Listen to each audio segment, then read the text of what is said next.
business advice into this one video. This is brutally honest advice for men to win in their 20s. I made my first million at 26. Video, I'm going to give you the real world advice that I wish someone had told me much earlier. So, number one is you want to take asymmetric bets. If you're under 30, you have no reason not to go 100% all in on your goals. The downside is nothing, and the upside is everything. If you think about life as giving you kind of lottery tickets, right? You can scratch off a ticket, and if you don't win, then what did you lose? The scratch off ticket. But the thing is that when you have nothing to lose, you have nothing to lose, and you only have things to gain. And so the objective when you have as little as you can is to take as many shots as possible, because your downside is zero, right? And so it's the only time in your career where you can take more shots than anyone else. And so the reason, or the fact that people don't take shots, and myself included when I was younger, I was so afraid to take a shot, but the only reason that was holding me back was the belief that other people, who I don't even talk to anymore, would somehow judge me as a, quote, failure. You never actually start from scratch ever again, because every time after the first time you start from scratch, you start with an experience.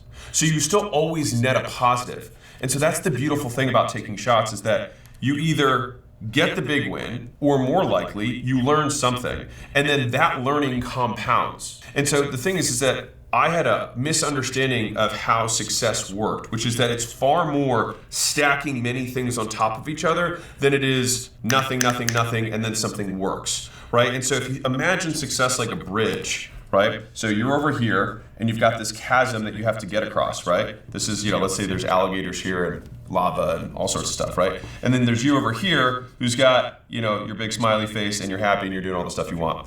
The thing is that I thought that I just kept wanting to jump over this gap over and over again and think, like, if I just jumped hard enough, or if I had the right opportunity, that's what would do it. But more likely than not, it's really like you install these bricks on the path, and you keep walking, and it's like, okay, well, I fall here. Okay, well, I'll fix this one later. And then you take and then you start again, and then you fall here, and then you fix this, and you keep going, and then you fall here, and then you fix this, and then all of a sudden you make it all the way across. And that's what it looks like, or what the experience of kind of becoming the overnight success is. And that's why so many people talk about it, where it doesn't happen at all, and then it happens all at once. It's not that it happens all at once. The actual outcome of getting a system to work all the way through, that is binary. But the process of building the system is actually very linear. I'm also not saying this from a position of, even though I saw some success early in my career, I also started pretty early.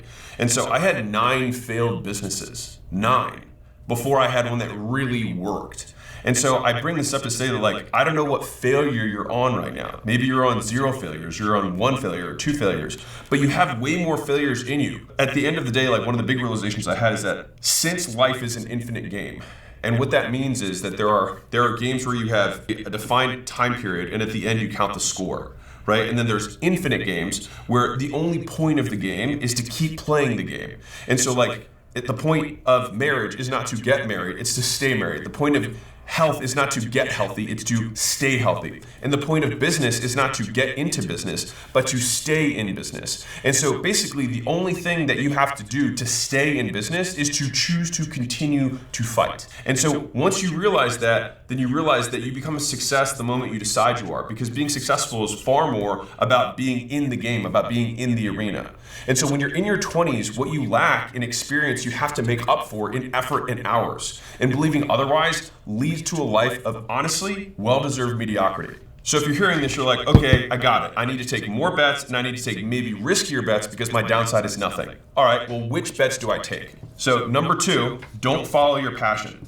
So passion is vague, and so it's very difficult to say, I like this thing more than this thing. Oh, extremely vague. Passion is just, what are you passionate about? What do you enjoy doing? That's so vague, where it cuts the sliver of the point of wood where that contact of that sliver was. It's that much of a sliver of contact of passion. Passion is fucking nothing. When I look at passion, you think of what? Mentality, whatever, passion, whatever, in depth, you want longitude, latitude of that so-called thing. Passion is only a bit of the sliver of the wood that is within yourself. What I mean by that is you have other achieved goals and higher dreams than anybody in either your family or even in your bloodline. Which means nobody will understand those goals as much as you do, which is why you need to be ambitious. If you're not ambitious, you are going to get nowhere in this life of game. Game of life of game. And that's why business is so mediocrity, and you need to be the ambitious one. You need to be the one that actually says, oh yeah, I need to do this thing and this thing. So, yeah. Press and play. But what you can say is, I'm better at this than that. And so passion usually If you started adding on you're only better with this than that. What he's implying is that you have no fucking idea what you're good at until you truly test the waters and do the things that you're actually saying you're going to fucking do. Like, do I need to dumb it down anymore? Or, which I hope the viewer just fucking understands with where I'm trying to go within this video. Which is why passion only comes on within the first sliver of time that you are doing this so-called business opportunity or idea. Those 3 core values. 3 core. Business, opportunity, and outcome. Those are the only 3 core values that I can truly state. I could talk about those 3 core values like within a 30-minute video if I really wanted to. But I don't want to do that. I don't want to waste your time, which is why I'm just leaving the core values with passion, availability, and opportunity. Opportunity, saying yes and no. Availability, how available are you to waste that time, to waste that passion? Because passion is only in the bag, which is why I clipped a sliver of wood, which is the time that you have. And the only thing that needs the opportunity is the one that you are fucking doing. Because without getting a sliver of wood, which is a sliver of time, that you have on this so-called planet, because we all have 2,400 weeks, that's all the time that we are, that's 80 years old. I found it out this past summer. I'm like, well, shit, if I have 2,400 weeks, then I might as well post more. Because what other time am I going to be wasting besides playing video games or watching television? Sorry, I apologize for doing an acronym on television. Who gives a fuck? Because I don't fucking care at this point. And I need a different color of... Let's do this. Oh, that's a light blue. What a green. Let's continue. It's 4 minutes out of 30 minutes. This is going to be a very long video. Comes from competence, not creates competence. And so we usually like things that we get good at rather than getting good at things that we like, right? And so this is the thing like that I think confuses a lot of people. And so the other flip side of this is that enjoying something doesn't even guarantee that you're good at it or that you're going to be able to make money from it. And I remember my dad used to tell me when I was much younger, he said, listen, if I were following my passion, I'd be a bartender at a ski slope, right? He said, if you can just make money, he said, the rest of your life you can do whatever you want. And I actually think it was very practical advice for me, and I'm very grateful that I got that. But the thing is that getting good at anything, you have to slog through this period where you're probably not going to be passionate about it. That, or you're not going to have the drive to actually do it, or have the ambition to do it, which is why if you are ambitious, you need to do it now. If not, other people will do it for you, and they won't do it as good as you. Okay? You are not a carbon copy of others. You are a carbon copy of yourself. You are one of one, which is why this life is so important and so influential, which is why you need to do what you are fucking doing. Because if not, other people will do it for you. Other fucking people will do it for you. In their own way. I gotta go take a shit, so I'm just gonna keep on playing this. Because it's very boring, it's very monotonous, it's very repetitive, right? It's one thing to say, oh, I like ping pong. It's another thing to say, like, I hit 500 forehands and 500 backhands every morning and every night, right? It's a different level of dedication that you have to it, and that isn't going to be something you're passionate about. You might like playing the game, but getting good at the game are two very different things, right? And so it sets this false expectation that I think ultimately harms more people. And I think one of the biggest reasons of not following your passion is that your passions will change as you age. I promise you, the things that I was passionate about when I was 20 is not things I'm passionate about now, and I'm sure the things I'm passionate about when I'm in my mid and late 40s are going to be different than things I am now. Same as 50s and 60s. And so this idea that like I have to find this one thing, it puts a ton of pressure on that thing that it has to be perfect forever. And if it's not going to be perfect forever, then why don't we be practical now so that we can give ourselves options later? So fundamentally, all we're going to look for are things that you're good at that people already spend money on. Because that creates a very high likelihood outcome of you creating something that you can exchange in the marketplace. Once you've decided on something that you want to get better at, you're already good at it, you want to get better at it, which is hopefully, maybe it is your passion, which would be amazing, but a lot of times it's not. The next thing is you have to get good at one thing. Hi, I'm Zach Cass, the former head of go-to-market at OpenAI, and welcome to my course on AI for Business. Over the last 15 years, I've led teams at 3 of the most prominent companies in the space. The most recent one being OpenAI, where I was able to join the company when it was less than 100 employees, and went on to build the team that would eventually reveal ChatGPT to the world. As head of go-to-market, I guided Fortune 500 CEOs, tech pioneers, and global leaders through the best applications of this new technology. So, the strategies I'm about to share aren't what you'll find in books or podcasts. They're the exact frameworks that changed how the world's most successful organizations embrace this technology and operate. Now, after 15 years of working at the very frontier of AI, seeing its evolution, I can tell you with certainty this is the greatest business opportunity of your lifetime. And more likely than not, this is the single most important moment in the human experience. The real problem here is that most businesses, most people in fact, are not yet taking advantage of these tools because they lack the skills and mindset to start using them effectively. This creates an incredible demand for people who know how to apply AI. And by the end of this course, my goal is to make you one of them. Let's get started.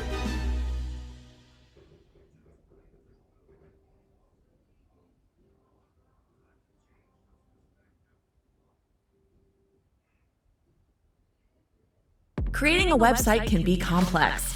Choose Hostinger, a simpler place to host your WordPress site. You'll love the quick access, intuitive control panel and its sleek design.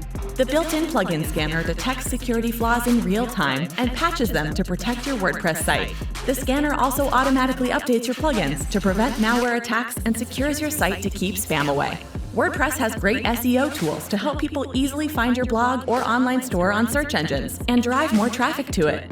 We use Lightspeed servers to ensure your lag-free WordPress experience and fast loading times. Take advantage of Hostinger's fast and free WordPress auto-migration tool. Join a community of millions of creators worldwide making money with WordPress-powered websites.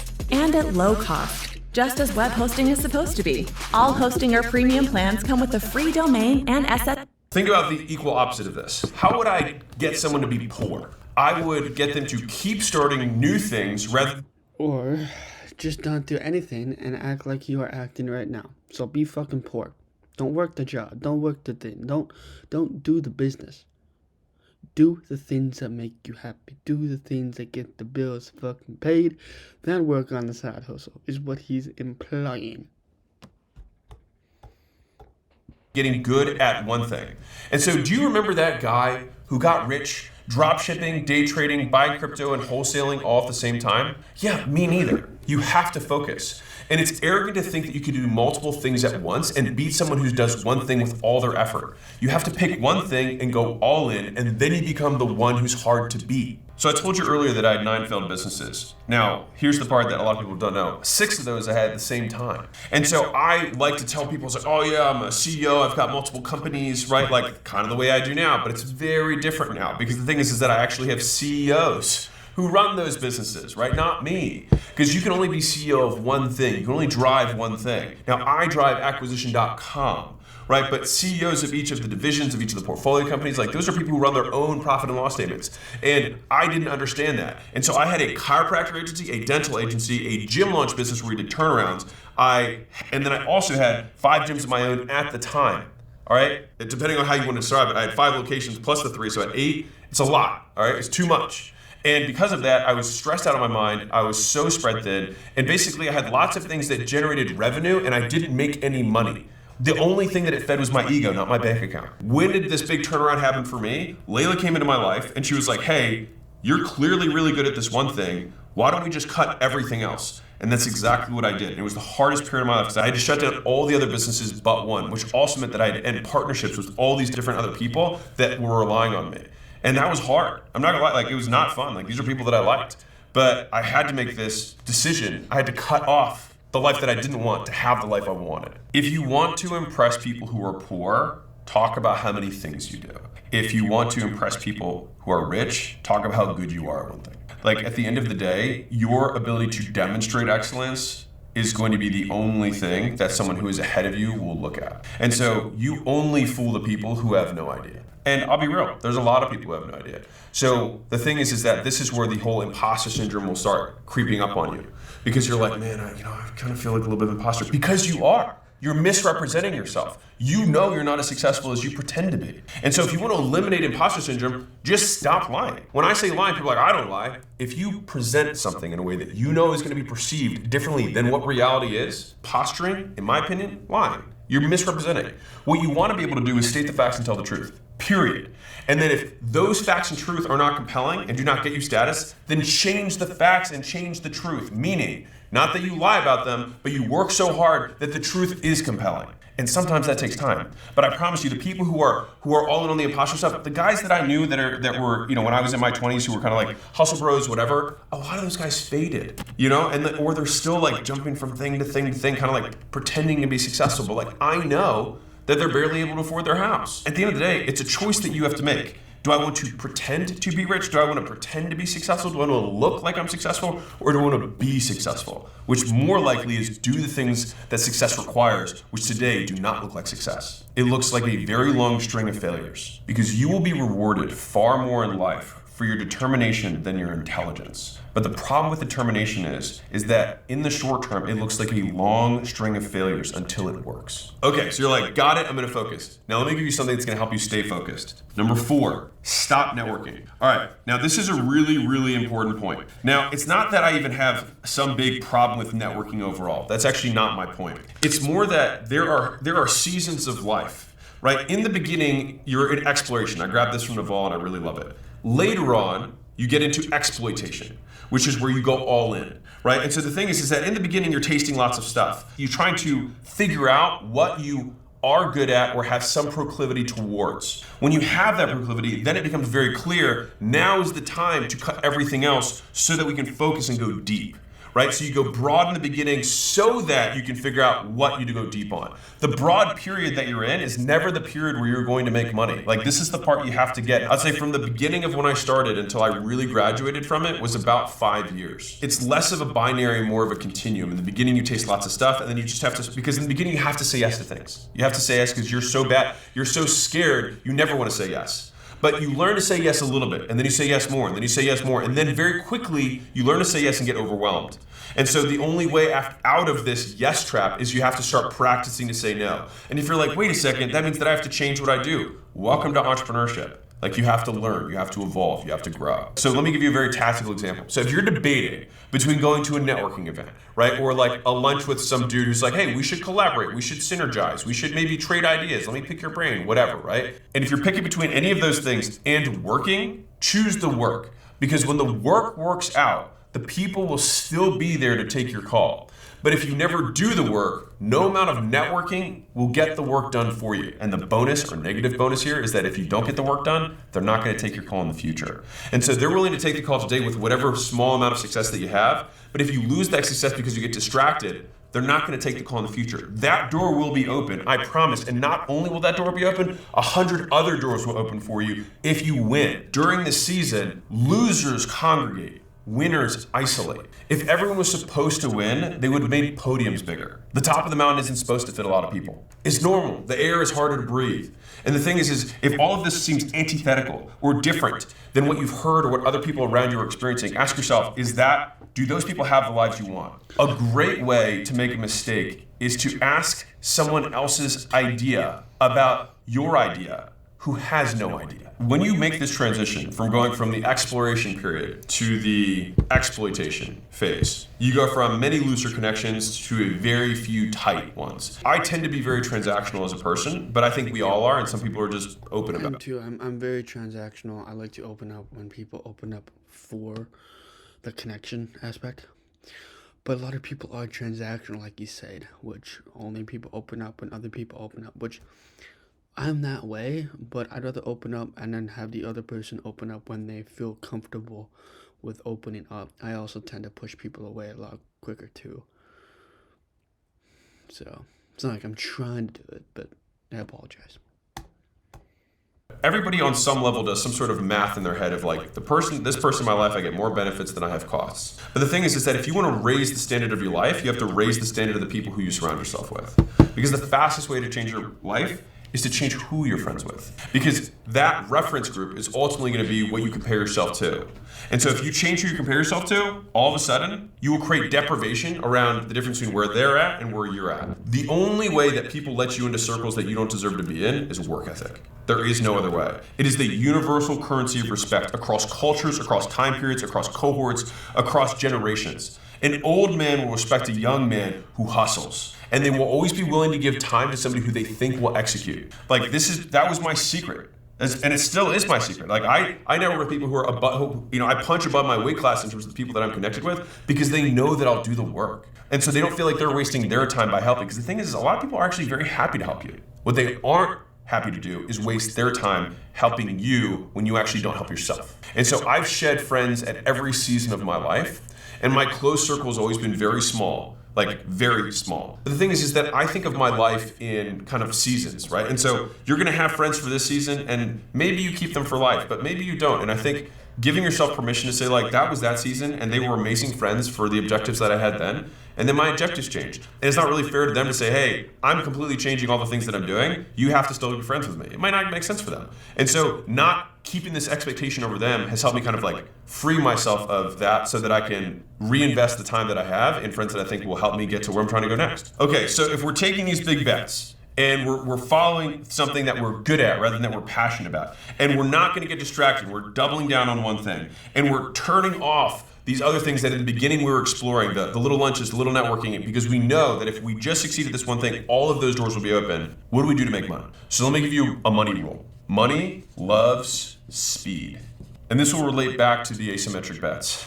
By the time you have all the information, the opportunity is gone. Sometimes you just have to make your bet. And it's almost always faster to make a decision, then make a mistake, and then correct that mistake than it is to painstakingly deliberate on the decision. If you know how long it would take you to fix something, if you're wrong, then just make your best bet, because you can always fix it later. And so said differently, if it takes you 5 minutes to decide and then 10 minutes to fix something, don't take 2 hours to decide, because you could just do it, and if you're right, you immediately are moving forward 5 minutes later. And if you're wrong, you're moving forward 15 minutes later. But either way, it's gonna take you less time than trying to assume that you're gonna know everything, because you're just not. You have to get a grip with uncertainty. Like, uncertainty is the job. Like, if you want certainty, don't try and go after your dreams, because the thing is that the only way to go after a certain dream is to go after an old dream. And if you go after an old dream that's already happened, you're trying to fulfill something that will not happen again. And so you're either going to do the work or you're going to sit around wishing you'd done the work. And one of the things that took me a very long time to understand was that the things that dragged me down were not the things that I thought they were. Because the heaviest things in life aren't iron or gold, but they're unmade decisions. They're the things that weigh us down. They take up all of our attention, all of our brain power. And so right now, there's probably a handful of decisions that you know you need to make that you're just not. If you want to feel yourself go so much faster than you ever have, just decide. This is the real me, and this is an AI replacement. The background is real, the AI character is not. But we can flip it. Real person, AI background. We can go anywhere and do anything, all thanks to AI. You can do crazy visual effects like this that are guaranteed to get you more views, or you can build an AI clone to do all of your content creation for you, allowing you to spend more time doing what you love, or just napping in your pajamas. But where do you start? Just keep watching. In just 2 days, I'll show you how to unlock the most advanced AI filmmaking and content creation tools without having to pay a cent in overpriced subscriptions. And with these tools, you'll learn how to create scroll-stopping videos that rack up millions of views, craft wildly profitable online ads that blow up your brand, and turn any creative idea into a powerful short film that looks like it belongs on a Hollywood screen. But it's not just AI filmmaking you're going to learn. With AI, you can create any image or graphic you can imagine. You can create full-blown viral YouTube thumbnails in seconds. Your website, your emails, your infographics, your entire business can be built with AI. People are using AI to build full content calendars in seconds. AI can come up with countless viral ideas. It can even script and storyboard your content, all while keeping your unique creative voice. You just need to know the right tools and how to use them. It's New Year's and ContentCoder.com is having its biggest sale of the year, where you can get our AI Creator course, our viral video effects editing course, and our pack of editing templates for a crazy low price. Let's start with the AI Creator course. It costs less than a dinner date with your grandma, but like so many of our students tell us, it will blow your mind. Now, before I show you exactly what you'll learn in this course, I want to ease your mind with a few important details. Number one, this course was designed to help you avoid paying expensive subscriptions for AI tools. We show you the secret ways to access the most popular tools without having to sign up for monthly or yearly plans. Right away, this is going to save you tons of money. Number two, this course is perfect for complete AI beginners and seasoned AI veterans. We have a beginner's crash course that gets you up to speed super fast, and then advanced sections that leave pros who use AI every day completely speechless. Number three, this course is the only AI course that receives weekly content updates to ensure that you are staying on top of all the rapidly changing AI technology. So few decisions in life actually are irreversible. Even the ones that people pretend are irreversible. Should I buy this car? Everything comes with a cost, is what he's saying. What if that cost is money, business, time? Everything takes a bloody fucking cost. Whatever that cost is, could be positive or could be negative. And people think that those costs are irreversible. You cannot take back time, you cannot take back money, and you cannot take back your own self-dignity or respect or idealization. You cannot take back any one of those things, which means only one thing and one thing only, that time is irreversible. You cannot take back time or any of those 5 other pillars that I've stated. You can take back your self-respect all the way, hoorah for Marines, but you can't take back what you truly are trying to do, if that makes sense. This car.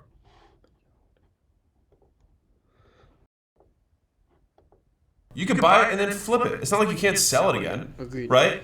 And so the real cost of the decision is the delta between what I could buy for and what I could sell it for. Okay, well, how much does it cost me waiting 6 months to do this? Probably a lot. And if I need that car to or a truck so that I can like go to job sites or pick up clients or whatever it is, then like I am losing all of the time that I'm waiting to decide. And I'm telling you, where people slow down is at the decision process more than at the doing process. Doing usually takes very little time. It's the deciding that bogs people down in quagmire, right? They just get stuck. They feel like they're trudging through mud because they just hit these walls and all of a sudden there's no action because they're just thinking, they're planning. And I think I had to get comfortable with the idea that there are so many variables that I do not know that I just have to get comfortable with the idea that I just should test and learn, and I'll learn way faster than if I try and deliberate. And that has happened more times in my life than not. I would say that approach has served me with bigger and bigger decisions in life. Like I've made monster mistakes, but the bigger mistake that I would have made is just not being able to make decisions to begin with. And so you can move through life at 7 times the rate of other people by simply changing when you say you're going to make a decision from the end of the week to the end of the day. And if you want to move even faster than that, you can decide at the end of the hour. And if you want to move faster than that, guess what you could do? Decide now. And so sometimes like my team has seen me do this. Well, we're like, because if you decide now, you will be staying in the procrastination phase of whatever the fuck you're truly trying to unlock, accomplish, or say. Because it takes time, it takes discipline, and it takes willpower to get you out of this rat race and this rabbit hole that you're digging yourself deeper and deeper in with either distractions or other things, which only one thing that can stop it, which is by deciding by the end of today or by the end of the fucking hour which is the two most best things from him that you can learn from this video, is that when you wait, you wait, you wait. And when you go, you fucking go. You do action, you do steps that lead you to the end goal.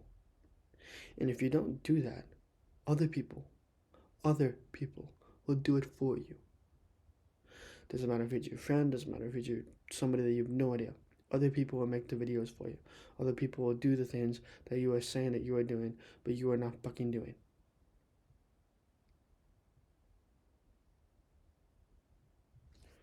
Now, do I need to dumb it down for anybody, or do I need to continue with this fucking video?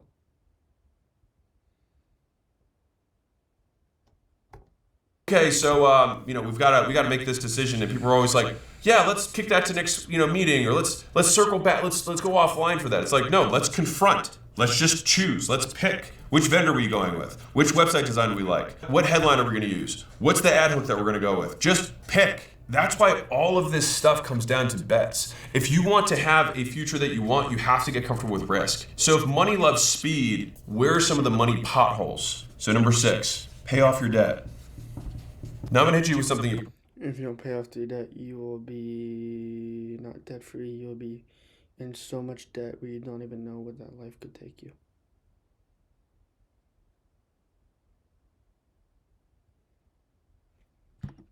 Thought of before, which is there are many kinds of debt.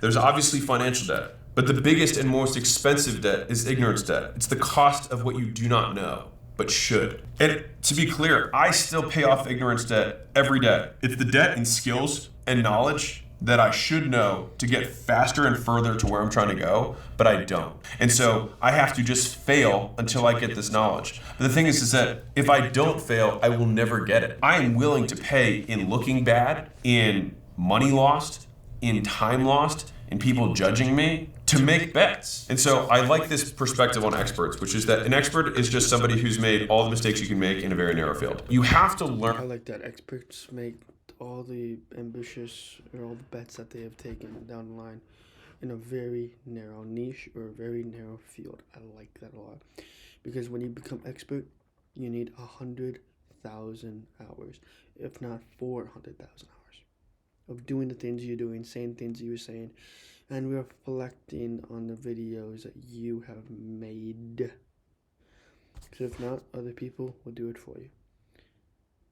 Now I'm going to go refill my water, and you guys are going to continue on with this video. Learn how to lose before you can learn how to win.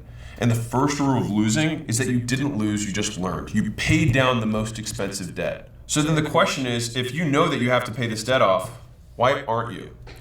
And I think it's because you don't realize how expensive not paying it off really is.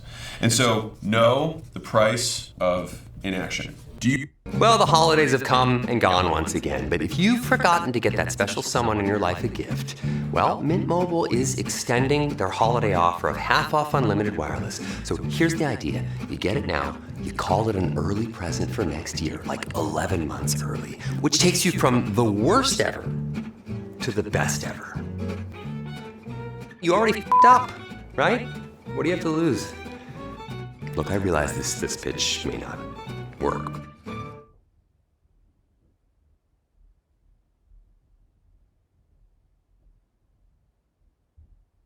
The leads are broke. You just don't understand. They don't have the money. They have fear. They just want to do it later. Look, my first year in sales, I used to say things like this, and you might be the same way. I used to blame my lack of sales on the market, the leads, the economy, anything but my lack of skill level. Sound familiar, possibly? Now, it didn't take me long to start realizing that the way most salespeople have been taught to sell doesn't really work that well. Numbers game, right? And from that, NEPQ was born. Now, you might have heard it. Neuro-emotional persuasion questioning. That's the science-backed method that works with human behavior that makes your prospects sell themselves. So no pressure, no awkward chasing, no fake urgency, you know what I mean? And I started closing deals left and right as a rep just like you. And quickly, I became the #1 rep in every industry I sold in B2C and B2B. I eventually became one of the top 50 salespeople in the world from any industry selling anything based on the size of one thing, my commission checks. Do you want to get big commission checks? Now, fast forward to 24 years later, because I know you do, right? So 24 years later, companies like Google, Comcast, Exxon, United Healthcare, a lot of other companies, tens of thousands of reps in all industries, including yours. They're using my methodology to close far more deals than they ever thought possible. So if you're ready to stop playing the blame game, if you're ready to stop winging it, dabbling in it, or thinking you know everything about sales, because I know you are, you're a smart person, then click the link below to get this copy right here. The NAPQ Black Book of Questions today. You can have it in the next 2 to 3 days. We've already had a bit under 108,000 salespeople go through this book in the last year alone, and they are crushing it. It's $27, and it's gonna get you to the next level. It's gonna be there in a few days so you can master selling and stop dabbling it anymore. And look, you're a high-level rep. You know that the number one thing that determines how much you're gonna have your company pay you is what? Your skill level. So because you're high level, click the link below, get your copy right now today. Click the link below. Do you think that the reason that you're in the situation you're in right now is because you struggled to decide in the past? That you've gotten all the way up to the edge, you've gotten all the way up to the precipice, all the way to the front of the line, and then you choose not to. And so the question is, how many times have you run that cycle? How many times have you thought through this decision and then not done something about it? And is the life you have you want as a result of those actions? Because maybe the best thing you can possibly do is maybe see this and then just choose to make that call, because not making that call has gotten you where you're at. If you genuinely believe that you're gonna do this sooner or later, right? Make this bet, make this call, whatever, sooner or later, then you might as well do it sooner so you can start enjoying the benefits now. Because you're gonna enjoy the benefits either way, but why would you wanna delay the benefits of taking action? The real is because you wanna delay the costs of potential failure. Let's say you have a reason why you haven't taken action, whatever that is, right? Just imagine in your mind like it's a visual thing. Realistically, it's probably 1 or 2 voices in your head. And you can probably think about whose voice that is. And it might not be yours. And so who is the person that you're choosing to not live your entire life for? Whose judgment do you care that much about? And so I will tell you the story.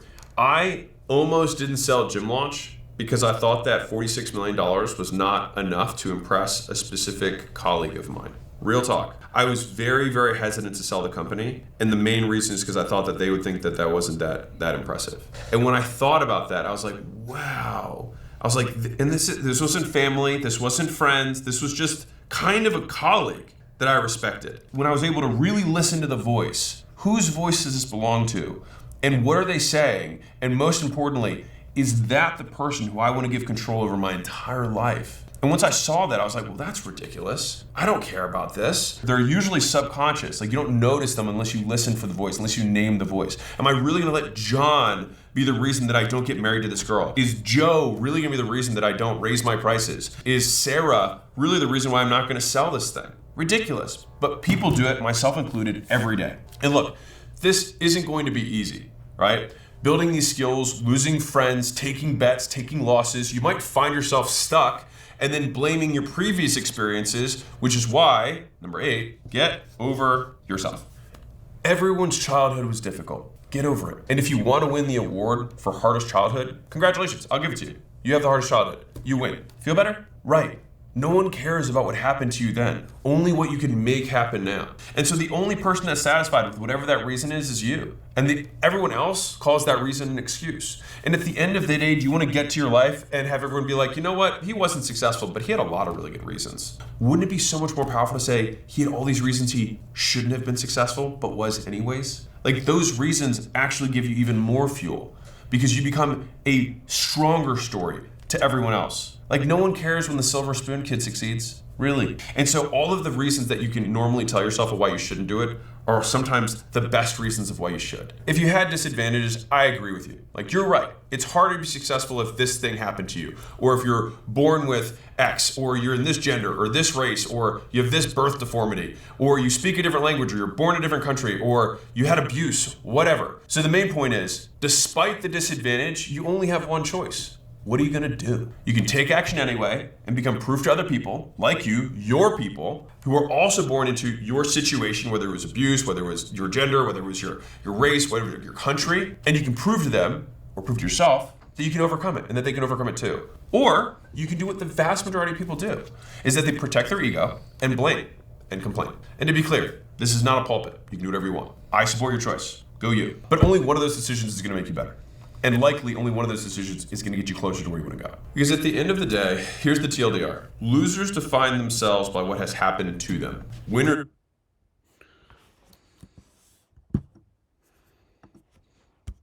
End of the day, here's the TLDR. Losers define themselves by what has happened to them. Winners define themselves by what they can make happen, despite what's happened to them. And so where some person sees an excuse, another person sees an origin story. Like you look at every champion, every hero, every comic book, they all have hard pasts. And so you having a hard past, whatever that is for you, or some disadvantage, just makes you like every other superhero who ends up, changing their lives. And I actually love this. I heard this from Joe Rogan. Leave a like and subscribe if you want to. Peace.